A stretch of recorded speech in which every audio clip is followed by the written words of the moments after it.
चलिए डिस्कस करते हैं आज पेंशन सिस्टम इन इंडिया के रिगार्डिंग। बड़ा प्यारा सा आर्टिकल है। इसमें बताया गया है कि इंडिया की जो सिस्टम है पेंशन में क्या-क्या प्रॉब्लम है, क्या-क्या पॉलिसी गैप्स हैं और क्या-क्या प्रॉब्लम फेस करनी पड़ती है, क्यों ज़रूरी है और एंड ऑफ द लेक्चर उसमें वे फॉरवर्ड दिया जाता है कि क्या सॉल्यूशन करने चाहिए। बहुत सारे कंट्रीज़ एग्ज़ाम्पल दिया जाता है, जहाँ से हम लोग सीख सकते हैं, उनकी जो पॉलिसीज़ को इंडिया में इम्प्लीमेंट कर सकते हैं। तो पहले तो समझ लेते हैं कि पेंशन ज़रूरी क्यों है। देखिए पेंशन क्या है कि एक सर्टेन एज तक लाइक से 60 ईयर्स है, उसके बाद जो प्रोडक्टिव एज होती है कम हो जाती है। लाइक कहीं न कहीं हमें डिपेंडेंट होना पड़ता है एक रेगुलर फाइनेंशियल सपोर्ट के लिए। पैसे हम कमा नहीं पाते हैं, बूढ़े हो जाते हैं, हेल्थ सिस्टम चाहिए होता है। ऊपर साथ में एक डिग्निफाइड लाइफ जीने के लिए पेंशन सिस्टम चाहिए होता है। लेकिन देखा गया सिर्फ 12% लोग ही ऐसे हैं इंडिया में जो कहीं न कहीं फॉर्मल पेंशन कवरेज उनको मिली हुई है। सोच कर देखो कि 88% पॉपुलेशन ऐसे इनके पास कोई सोर्स ऑफ इनकम ही नहीं है आफ्टर द रिटायरमेंट। तो यहाँ पर बात की जाती है कि जो इन्फॉर्मल सेक्टर है, जो कहीं न कहीं 50% जीडीपी जनरेट करता है, वो कहीं न कहीं पेंशन सिस्टम से एक्सक्लूडेड है, अलग रहता है। अगर हम बात करें देखा जाए तो करंट पेंशन जो लैंडस्केप है, 70% ऑफ जीडीपी इंडियन पेंशन कौन ओनली जो एसेट्स हैं इंडिया के pension asset like bond and share hold this thing, वो 17% हैं। अगर हम बाकी एडवांस इकोनॉमी की बात करें तो 80% होते हैं। तो सोच लो कितना कम है हमारे पास। सिर्फ 12% ही वर्कफोर्स ऐसी है जो पेंशन में कवरेज की जाती है, अदरवाइज़ है ही नहीं। और जो इंडिया का जो पेंशन सिस्टम है, इंडिया या नेशनल पेंशन सिस्टम और अटल पेंशन योजना जो चलाई गई है, उसमें सिर्फ 5.3% पॉपुलेशन ही इंडिया कवर होती है। 100 में से लगभग 5 लोग ही इसके अंदर कवर किए जाते हैं। तो आप समझ सकते हैं कि बहुत बड़ा पॉलिसी गैप भी है। इन्फॉर्मल सेक्टर चैलेंज के बारे में बात करें तो क्या है? देखिए almost 65% of the informal labour force generate more than half of the India's GDP. तो जो इंडिया का जो इन्फॉर्मल सेक्टर है, वो 50% के आसपास जीडीपी जनरेट करता है। और जो गिग इकोनॉमी है, वो कहीं न कहीं इन फ्यूचर एक्सपेंड ही होगी। गिग इकोनॉमी का मतलब होता है जैसे आपके जो कोटेड बेसिस पे काम करते हैं, जैसा आपने देखा हो फूड डिलीवरी बॉयज़ होते हैं, ओला, उबर ये कार वगैरह इसमें काम करते हैं। That's called gig economy. तो इन फ्यूचर बढ़ने वाली है, बट उनको कोई भी इंश्योरेंस या फिर हम बात करें पेंशन स्कीम का फ़ायदा नहीं मिल पाता है। फ्यूचर इम्प्लीकेशन के बारे में बात की जाती है कि अगर हम बात करें 2050 तक इंडिया की जो ओल्ड एज डिपेंडेंसी रेशियो है वो 30% हो जाएगी। मतलब 30% पॉपुलेशन ऐसी होगी जो डिपेंडेंट होगी। तो हमें कहीं न कहीं देखना पड़ेगा। अगर हमें पता है कि इन फ्यूचर बूढ़े जो लोग हैं या फिर हम बोलेंगे कि जो डिपेंडेंसी जो पीपल होंगे, वो बढ़ जाएगी, तो हमें तो काम करने की ज़रूरत है। So expulsion from pension framework created looming financial crisis. कहीं न कहीं दिक्कत होने ही वाली है कि उनको पेंशन का प्लानिंग नहीं करोगे, तो कैसे सर्वाइव करेंगे? यहाँ पर बात की जाती है बैरियर्स क्या हैं? अगर चलो ठीक है पेंशन की बात समझ में आएगी कि पेंशन इंडिया में कवरेज बहुत कम है, बट क्या रीज़न है? पहले तो आता है कि लो अवेयरनेस है, लोग जानकारी नहीं है। तो financial literacy remain low, hindering voluntary participation in pension scheme. भाई अगर मान लीजिए मैं आज ये काम कर रहा हूँ, पैसे जनरेट करता हूँ, तो मेरी अवेयरनेस होनी ज़रूरी है कि मुझे पता होना चाहिए कि मैं एक एज तक ही कमा सकता हूँ। उसके बाद मुझे पेंशन स्कीम की ज़रूरत पड़ेगी। तो लोगों में अवेयरनेस की काफ़ी कमी देखने को मिलती है। सस्टेनेबिलिटी की बात की जाए कि ensuring financial health and liquidity of pension fund is challenging. जो पेंशन फंड होते हैं, वो कहीं न कहीं उन्हें प्रॉब्लम रहती है, पैसे की प्रॉब्लम रहती है, फाइनेंशियल हेल्थ अच्छी नहीं रहती है या फिर उनकी जो अवेलेबिलिटी वो भी नहीं है। फ्रेगमेंटेशन की बात की जाती है कि multiple parallel schemes create a complex web that exclude informal workers. बहुत सारी स्कीम चलाई जाती हैं, कुछ स्कीम के अलग-अलग रूल्स हैं, कंडीशंस हैं, तो एक प्रॉपर सिस्टम नहीं है, जो कहीं न कहीं जो इन्फॉर्मल सेक्टर्स में जो काम करते हैं, उनको पता ही नहीं चल पाता है, उनको कहीं न कहीं वेब से अलग रखने की कोशिश हो जाती है। सो ग्लोबल बेस्ट प्रैक्टिस के बारे में बात करें तो यहाँ पर कुछ एग्जांपल दिए जाते हैं। जैसे जापान की इन्क्लूसिव अप्रोच है। यहाँ पर क्या होता है कि जब जापान में ये क्लियर है कि अगर कोई भी बच्चा जो जिसकी एज 20 ये है कि यहाँ पर 20 से 59 ईयर्स की एज को देखा गया है कि mandatory flat rate contribution scheme है कि सबके लिए सेम चीज़ है, सेम पैसे वगैरह देना पड़ेगा, सेम चीज़ रहेगी। तो सबके लिए एक फ्लैट रेट कंट्रीब्यूशन स्कीम चलाई गई है, जिससे कहीं न कहीं जो पेंशन के लोग होते हैं उनको बेनिफिट मिलता है।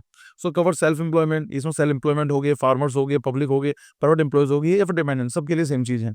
न्यूज़ीलैंड की यूनिवर्सल सिस्टम एक स्कीम है। यहाँ पर सेम चीज़ flat rate public pension for resident 65 plus age, जिसके अंदर आपको 10 साल कम से कम रहना पड़ेगा, 10 इयर्स रेजिडेंसी रिक्वायरमेंट है। तो यहाँ पर ये चीज़ इसकी 65 प्लस है, उनको फ्लैट पेंशन स्कीम दी जाती है और पूरे न्यूज़ीलैंड में 40% लोग इसके ऊपर अप्लाई करते हैं। बाकी के बाद में बात की जाती है जैसे ऑस्ट्रेलिया में है, तो यहाँ पर ये चीज़ होती है कि जैसे बच्चे स्कूल में जाते हैं तो उनके करिकुलम में डाल दिया जाता है। उनको बताया जाता है कि भई आपको पेंशन प्लानिंग करनी ज़रूरी है। अभी नहीं लेकिन आपको बाद में ज़रूरत पड़ेगी। नेदरलैंड्स के बारे में बात करेंगे, occupational pension fund provide annual disclosure of the accrued pension rights. इसमें क्या होता है कि ब पूरे साल की एंड में जानकारी दी जाती है कि कितने पेंशन आपके पास अवेलेबल है, क्या-क्या स्कीम आप चला सकते हो, क्या-क्या आप उनको एनरोल कर सकते हो। तो वो इन्फॉर्मेशन या फिर हम बोलेंगे कि अवेयरनेस मिलता रहता है। यूके की बात करें, यूनाइटेड किंगडम की, so operates an opt out pension scheme that promote participation by default. यहाँ पर ये चीज़ होती है कि वहाँ पर आप जैसे ही आप जॉब करते हो, कुछ भी करते हो, तो पेंशन में ऑटोमेटिकली आ जाते हो। तो यहाँ पर ऑटोमेटिकली इंक्लूजन हो जाता है। हाँ, अगर आपको पेंशन नहीं चाहिए, आप ऑप्ट आउट कर सकते हो, बट वहाँ पर क्या है कि इंक्लूड कर लिया जाता है।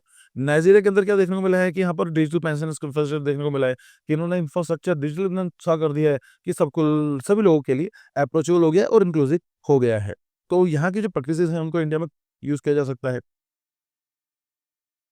नील मॉडल के बारे में बात की जाती है कि यहाँ पर प्राइवेट फंड को ऐड किया गया है ना? So relies on private fund to support public pension fund, कि भाई आपको प्राइवेट पेयर्स को इंक्लूड करना पड़ेगा। पब्लिक की बात है, पब्लिक जो सेक्टर है, इतने पैसे नहीं होते हैं, कई सारी जिम्मेदारी और भी होती है। So in that case private sector को इंक्लूड किया जाना चाहिए। ऑस्ट्रेलिया की अप्रोच की जो हम बात की कि balancing public pension with private superannuation fund for sustainability, और यूएसए की स्ट्रेटजी भी यही है कि security pension fund investment through target डेब्ट फंड, तो डेब्ट फंड वगैरह निकालते हैं, इससे कहीं ना कहीं इनको फंडिंग का बेनिफिट मिलता है। प्रपोज किया जाता है कि यहाँ पर 3 टियर का सिस्टम यूज़ किया जाना चाहिए। टियर 1 का क्या है, मैंडेटरी बेसिक पेंशन गारंटी, मतलब ये है कि टियर 1 जो लोग हैं, ये लेवल्स बताए गए हैं। पहले लेवल के अंदर क्या है कि सबको बेसिक पेंशन आपको मिल जानी चाहिए। मैंडेटरी बेसिक पेंशन है जिसकी 60 या जो भी एक सर्टिफाइड एज है, उसके बाद सबको एक बेसिक अमाउंट मिल जानी चाहिए। टियर 2 के बारे में बात की जाती है, occupational pension with auto enrolment. ठीक है, तीसरा होता है voluntary pension saving with incentive. तीसरा टियर के बारे में बात की जाती है, अगर मान लीजिए आपको बेसिक चीज़ मिल रही है, but at the same time आपको कुछ और सेव करना चाहते हो, अगर आपको लगता है कुछ सेविंग बढ़ाने के लिए कि चलो ठीक है भाई, कुछ पैसे एक्स्ट्रा आए तो आप फंड डाल सकते हो, तो टियर 3 सिस्टम के लिए बोला गया है। So this harmonize system would be overseen by unified regulator, और एक जो रेगुलेटर होना चाहिए, एक ही होना चाहिए। ऐसा नहीं इसको अलग रेगुलेटर कर रहा है, इसको अलग रेगुलेट कर रहा है, इसको अलग रेगुलेटर कर रहा है, बीच में आपस में नहीं बन रही है। एक ही रेगुलेटर हो और वो सब चीज़ों को देखे। So represent the current fragmented approach. So अभी की जो फ्रेगमेंटेड अप्रोच चल रही है, उसको अलग हटा के देखने की जरूरत है। साथ में बोला जाता है कि और क्या-क्या आपको मेजर ले सकते हैं सपोर्टिंग, फाइनेंशियल लिटरेसी बहुत ज़रूरी है। अगर लोगों को अवेयरनेस ही नहीं होगी, जानकारी नहीं होगी, तो हम क्या उम्मीद कर सकते हैं। डिजिटल प्लेटफ़ॉर्म जैसे नाइजीरिया का एग्ज़ाम्पल दिया गया था, हमें सिस्टम बनाने चाहिए ऑनलाइन मैसेज के थ्रू, या लोगों को एक प्लेटफ़ॉर्म पे बनाए जाएँ, या फिर मान लीजिए लोगों को मे बी इसके लिए कुछ ड्राइव चलाई जा सकती है, ऑनलाइन ड्राइव चलाई जा सकती है। ट्रांसपेरेंसी होना ज़रूरी है। So mandatory annual disclosure pension attainment to build trust and awareness. Make certified time period के बाद 3 महीने, 6 महीने, 1 साल के बाद लोगों को बताया जाना चाहिए कि भाई आपके फंड कितने बचे हुए हैं, कितना आपके पास रह गया है, किन चीज़ों को आप और भी ऐड कर सकते हो। तो कहीं न कहीं उससे ट्रांसपेरेंसी बढ़ेगी।